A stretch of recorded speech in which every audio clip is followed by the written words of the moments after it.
करायचं स्मरण. जय जय रघुवीर समर्थ. श्री समर्थ कृपेने एक सुंदर असा बोध, एक सुंदर असं श्रवण आपल्याला प्राप्त झालेलं आहे. या श्रवणाच्या माध्यमातून उत्तमच सामर्थ्यसुद्धा श्री समर्थांनी प्राप्त करून दिलेलं आहे. बघा, प्रत्यक्षपणे भाग कसा दिलेला आहे, नक्कीच श्रवण करूया. समर्थ म्हणाले, पाहायला जर गेलो ना, तर संकटाच्या वेळी आपले कर्मच उपयोगी पडत असतात. आपले कर्मच कामी येत असतात. आपल्याला असं वाटतं की संकट समयी लोक धावून यायला हवेत, काही गरज नाही आहे. आता विचार जर आपण केला, का असं म्हटलेलं आहे, अनुभवासी ये प्रत्यक्ष आता. आपण एखाद्या डोंगरावरती बघा चालत चालत चाललेलो आहोत. अर्धवट ज्यावेळी आपण डोंगरावरती गेलेलो आहोत, परंतु चढताना बरोबर चढलो, तिथपर्यंत मजा वाटली, परंतु पुढचा रस्ता खूप खडतर आहे. जाताना आपण एकटेच गेलो की नाही. मग आता विचार करा, आता तिथून आपल्याला पुन्हा यायचं आहे. आपल्या मनामध्ये काय वाटलं, भीती. दुसरं म्हणजे आपलं शरीर थकलं. आता विचार करा, कोण कामी येईल. आपण आपल्या नातेवाईकांना फोन केला, काय कारण देतील, येणार आहेत का ते धावून. विचार करा, त्यांना आपण जर असं सांगितलं की बाबा मी अर्धवट डोंगरापर्यंत आलेलो आहोत, डोंगर अर्धा बघा पार केलेला आहे, आता मला उतरवण्यासाठी तुम्ही खरंच या, तर ते आपल्या संकट समयी धावून येतील का. कारण काहीतरी सांगतील आणि तिथून निघून जातील. मग अशा वेळेला लोक उपयोगी येत नाही आहे, तर संकट समयी प्रसंगावेळी आपले कर्मच उपयोगी पडत असतात. आपले कर्मच कामी येत असतात. म्हणून आयुष्य जगत असताना आहे ना, चांगल्या पद्धतीने जगा, जेणेकरून आपले चांगले कर्मच बघा चांगले जीवन घडवू शकतात. जीवनामध्ये कमी माणसं ठेवा. आपण 1760 माणसं बघा आपल्या जीवनात लिस्टभर असतात, पण त्यापैकी किती आपल्या उपयोगी आहेत, किती हाक मारल्यानंतर आपल्याला प्रतिसाद देतात, किती आपल्या संपर्कात आहेत. समर्थ म्हणाले, चांगली माणसं आपल्या जवळ ठेवा, माणसं जपा. बरोबर की नाही.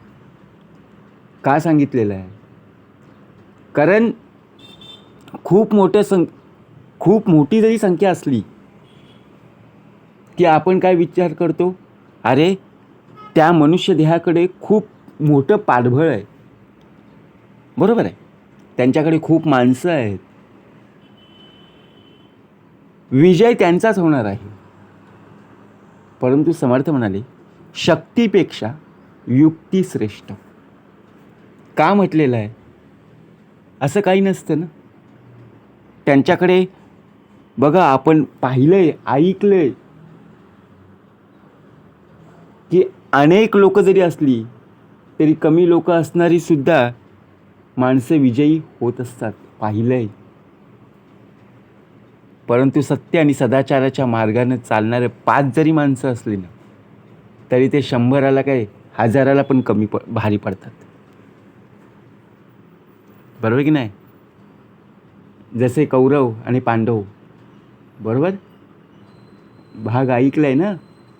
समर्थ म्हणाले, पहावे आपणासी आपण. विजय कोणाचा आहे लक्षात ठेवा.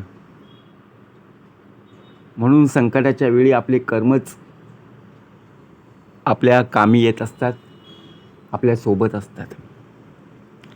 आता एखाद्या ठिकाणी जेव्हा आपण जात असतो, तेव्हा बघा उत्स्फूर्ततेने आपण त्या ठिकाणी पोहोचलेलो असतो.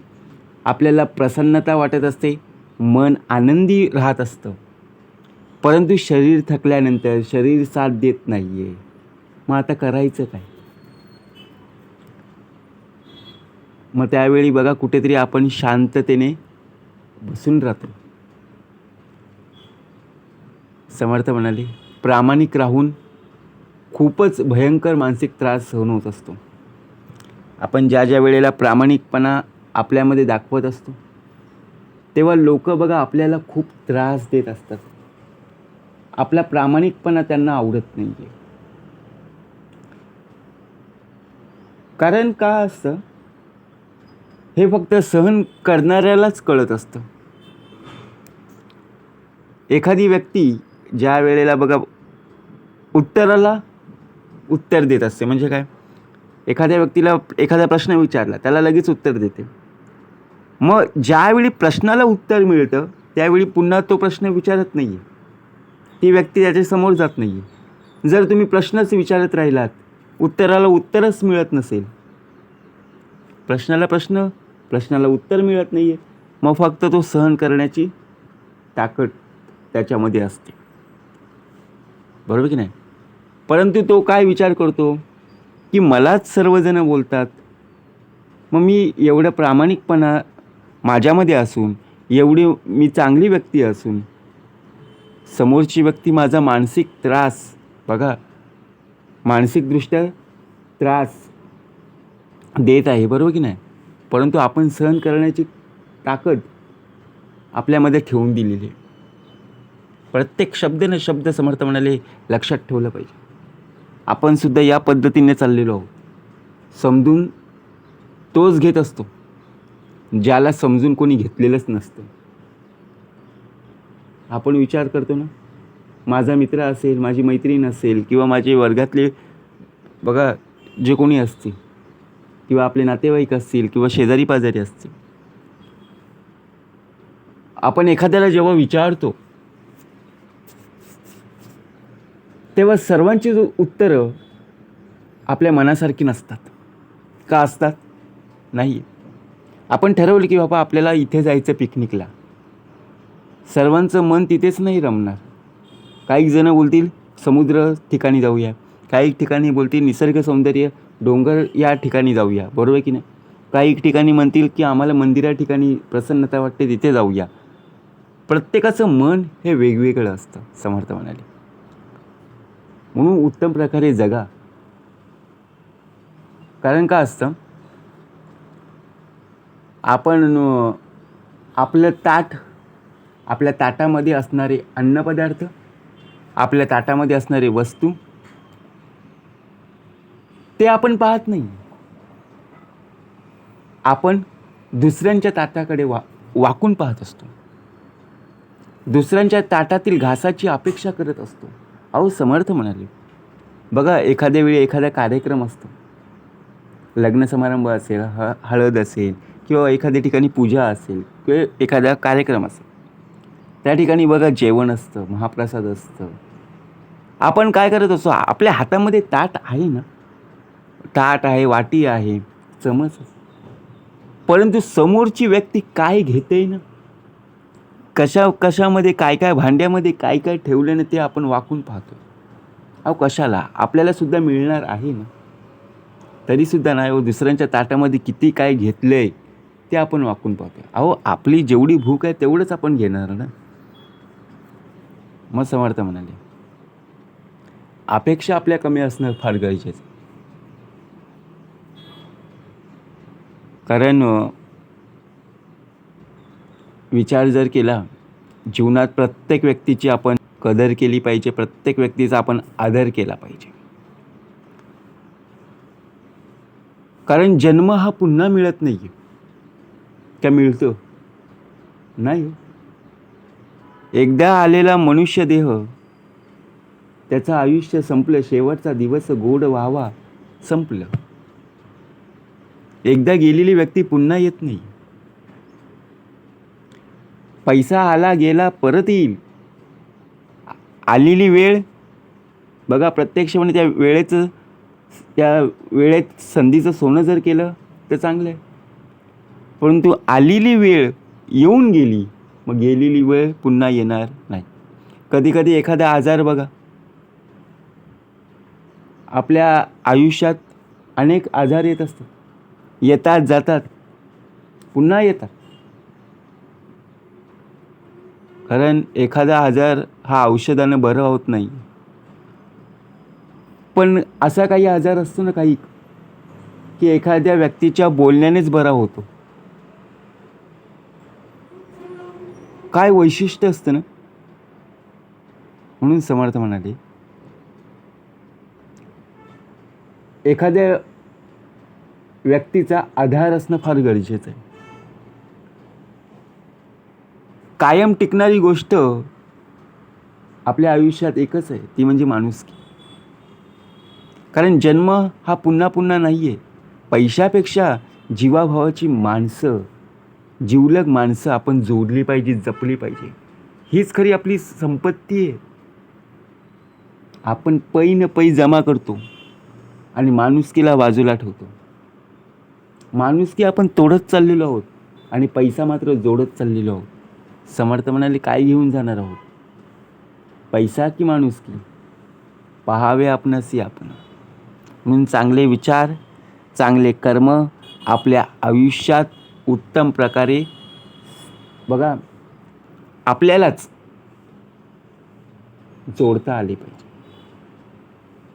उत्तम प्रकारे कर्म आपले प्रत्येक वेळेला चांगल्या पद्धतीने जोपासता आले पाहिजे. कारण बघा, आपलं मन कधी थकत नाही. रात्रंदिवस मन चालूच असतं. झोपलो तरी मन बघा इकडे तिकडे भरकटतं. आपल्याला अनेक प्रकारची स्वप्न पाहायला मिळतात. थकतंय कोण? तर समर्थ म्हणाले, आपले शरीर. शरीर थकतं, मकत नाही आहे. कारण विसावा मनाला नाही तर फक्त शरीराला असणं फार गरजेचं असतं. म्हणून थकलेल्या शरीराला कुठेतरी विसावा मिळावा म्हणून प्रत्यक्षात आपण थकलेलं पाहायला मिळत असतो. शरीर थकलं तरी बघा, प्रत्यक्षात आपले शरीर जे ठकलेलं आहे, ते थकलेलं शरीर आपण उत्तम रीतीने बघा आपण ताजंतवानं करू शकतो. एखाद्या ठिकाणी विश्रांती मिळाली की बघा आपण टवटवीत होत असतो. बरोबर आहे की नाही? कारण का? माझ्या शरीराला विश्रांती मिळाली. परंतु मनाला कधी थकू नका. कारण काय असतं, मन जर तुमचं एखादं थकलं ना, कितीही कमावून ठेवलं तरी बाकी शून्यच राहणार आहे. म्हणून लक्षात ठेवा, शरीर थकलं, आराम केला, शरीर पुन्हा आहे तसं. पण मन एकदा जर थकलं ना, मग शरीरसुद्धा साथ देणार नाही. म्हणून कधी कुणाला द्यायचं असेल तर तुमचा वेळ द्या. इतर वस्तू रागात बघा प्रत्यक्षपणे आपण एकमेकांच्या घेत असतो, देत असतो. पण आपण एखादी वस्तू ज्या वेळेला देतो त्यावेळेला बघा चांगल्या पद्धतीने देता आली पाहिजे. बरोबर की? म्हणून समर्थ म्हणाले, जगायचं असेल ते उत्तम रीतीने जग. कोणाचं मन दुखून या आयुष्यात बघा जगण्याला अर्थ नाही आहे. आणि सर्वात महत्त्वाचं म्हणजे आपल्या आठवणी आपल्याला कायम स्वरूपात पाहायच्या आहेत. कारण कसं असतं की जमा करून ठेवायचं असेल तर लोकांचा आशीर्वाद जमा करून ठेवा. आपण काय जमा करून ठेवतो? आपले पाकीट जमा करून ठेवतो. कारण पैसा भरला पाहिजे. अहो, कुणाचा तळतळाट नको आपल्याला. बरोबर की नाही? धन संपत्ती आपण सोबत घेऊन जाणार नाही आहे. आणि लोकांचा पैसा लुबाडून किंवा लोकांचा पैसा बघा खोटं बोलून तो सुखानं जगू देणार नाही आहे. म्हणून जीवनात आपल्या या 2-3 गोष्टी लक्षात ठेवल्याच पाहिजेत. मनासारखं झालं तर बघा प्रत्यक्षात लोकांचा आशीर्वाद, देवाची कृपा आपल्यावरती असणं फार गरजेचं आहे. पण वाईट जर झालं तर लोकांवर सुद्धा आरोप न करता स्वतःला मात्र बघा प्रत्यक्षपणे साध्य करता आलं पाहिजे की ही चूक माझ्यामुळे झालेली आहे आणि माझ्या ज्या कर्मामुळे मला हा भोग भोगावा लागत आहे. जय जय रघुवीर समर्थ.